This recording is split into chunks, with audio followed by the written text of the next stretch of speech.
C'est une opération hors norme qui a donc animé la place du ralliement puisque c'est la première fois qu'avait lieu une exhumation en public aussi médiatisée. Il aura fallu 2 heures pour ouvrir chacun des 21 sarcophages découverts il y a 15 jours lors des fouilles préventives sur le chantier du tramway. Une opération délicate, pleine de minutie, pour soulever et déplacer les couvercles de pierre. À l'intérieur des sarcophages, les restes humains sont très visibles, ils sont plus ou moins en bon état, quoique très fragiles. Pour les archéologues présents sur le site, pourtant habitués à ce genre de découverte, cette étape était très attendue. Cette concentration de sarcophages, qui date du 5e siècle, est en effet exceptionnelle. C'est de l'émotion de chercheurs et de scientifiques devant des vestiges qui n'ont pas été bougés depuis l'époque où ils ont été mis en place.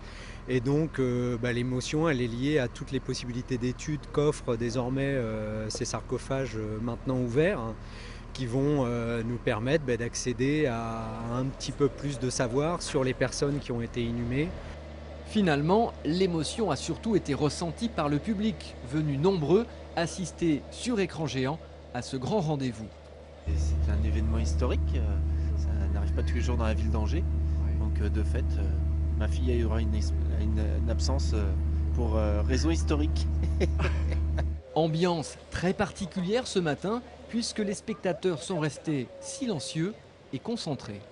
Je trouve que c'est intéressant de voir tous ces gens qui sont presque recueillis alors qu'on ouvre les sarcophages et donc les tombeaux de peut-être certains de nos ancêtres.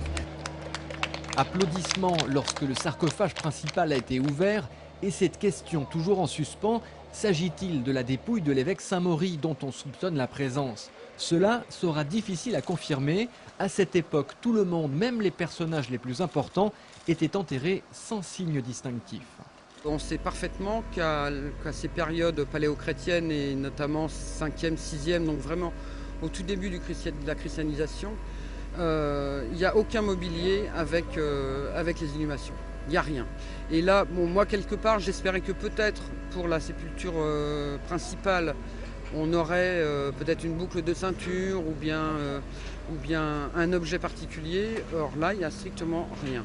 Alors, tout ça pour rien? Au contraire, les archéologues ont fait une découverte très intrigante. Certains sarcophages renferment 5 ou 6 corps d'enfants, ce qui est exceptionnel. Ils vont devoir maintenant expliquer cette volonté manifeste de regrouper ces corps d'enfants, ce qui pourrait indirectement valider la présence de Saint-Mauris.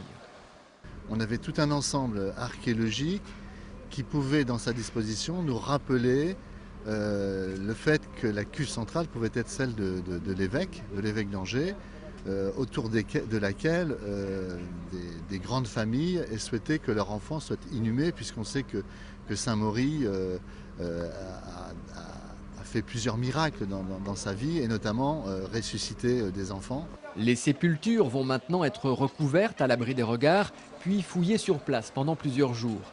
Les restes humains seront ensuite déplacés en laboratoire. Passé ce rendez-vous public, le travail de recherche continue désormais pour les archéologues.